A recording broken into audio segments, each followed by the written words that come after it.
Magandang araw sa inyong lahat. Narito ang pinaka-latest na ulat ng panahon ngayong Huwebes, July 24, 2025. Ang Tropical Storm Emong ay isa na ngayong severe tropical storm at patuloy na kumikilos patimog kanluran habang nasa karagatang kanluran ng Ilocos Region. Sa kabila ng bagyong ito, may binabantayan pa tayong ibang low-pressure system at narito ang mga bagong detalye na dapat mong malaman.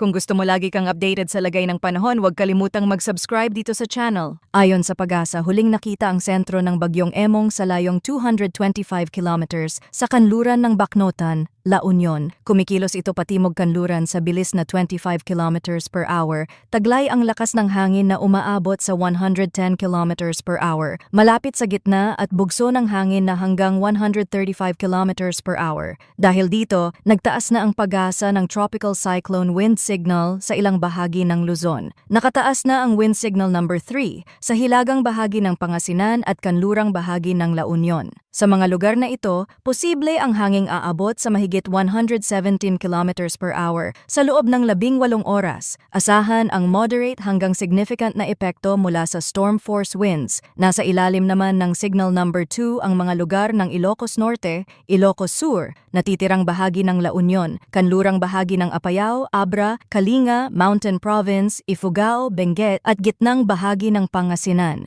Dito, posible ang hangin mula 62 hanggang 88 kilometers per hour sa loob ng 24 na oras. Asahan ang minor hanggang moderate impact sa mga nabanggit na lugar. Samantala, nasa ilalim naman ng signal number 1 ang Batanes, Cagayan kasama ang Babuyan Islands, kanluran at gitnang bahagi ng Isabela, nalalabing bahagi ng Nueva Vizcaya, Quirino, natitirang bahagi ng Apayao, nalalabing bahagi ng Pangasinan, Hilaga at gitnang bahagi ng Zambales, Tarlac at kanlurang bahagi ng Nueva Ecija. Dito, ang inaasahang hangin ay nasa pagitan ng 39 hanggang 61 kilometers per hour sa loob ng 36 na oras. Ayon sa Pag-asa, ang pinakamataas na wind signal na posibleng itaas habang nasa loob pa ng bansa, si Emong ay signal number 4. Narito naman ang rainfall forecast ngayong araw, July 24, mahigit 200 millimeters ng ulan ang inaasahan sa Ilocos Sur, La Union, Pangasinan, Zambales, Benguet, Bataan at Occidental Mindoro. Habang nasa 100 hanggang 200 millimeters naman sa Ilocos Norte,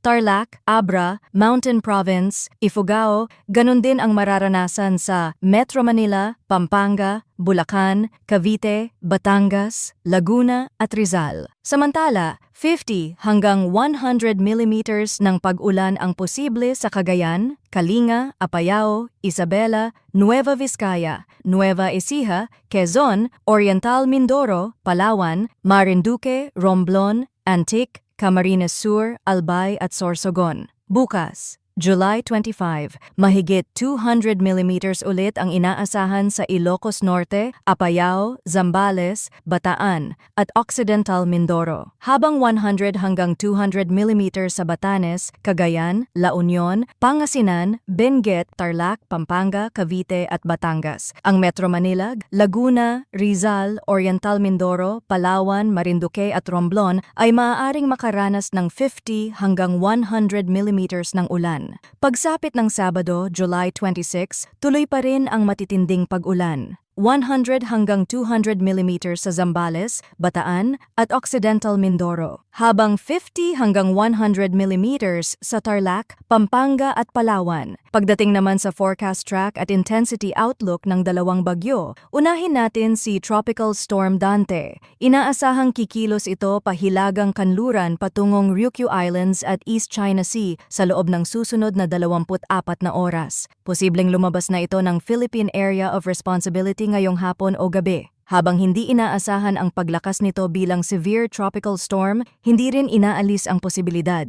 Para naman kay Emong, inaasahang kikilos ito patimog silangan sa susunod na oras bago lumihis pa Hilaga. Sa forecast track ng Pag-asa, lalapit ito sa lalawigan ng Pangasinan ngayong hapon at posibleng maglandfall sa Ilocos Region mamayang gabi o sa madaling araw ng Biyernes. Matapos tumawid ng Northern Luzon, lalabas muli ang sentro ni Emong sa Luzon Strait at posibleng dumaan malapit sa Babuyan Islands. Ayon sa Pag-asa, naging severe tropical storm si Emong kaninang madaling araw. May posibilidad pa itong lumakas at maging isang ganap na typhoon bago maglandfall. Sa kasalukuyan, Dalawang bagyo ang nasa loob ng Philippine Area of Responsibility, si Dante at si Emong. May isa pang low-pressure area sa labas ng PAR na patuloy na minomonitor, ngunit mababa ang tsansa nitong pumasok sa bansa dahil ang direksyon nito ay pahilaga. Ang presensya ng mga sistemang ito ay nagpapalakas ng southwest monsoon, kaya asahan ang mas malawak na pag-ulan, mas mataas na banta ng pagbaha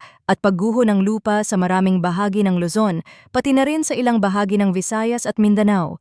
Kaya't mahalaga ang patuloy na pag-monitor at pag-antabay sa mga susunod na ulat ng panahon dito sa ating channel para sa pinakabagong impormasyon. Maraming salamat sa inyong pagtutok at manatiling ligtas ngayong tag-ulan mga kababayan.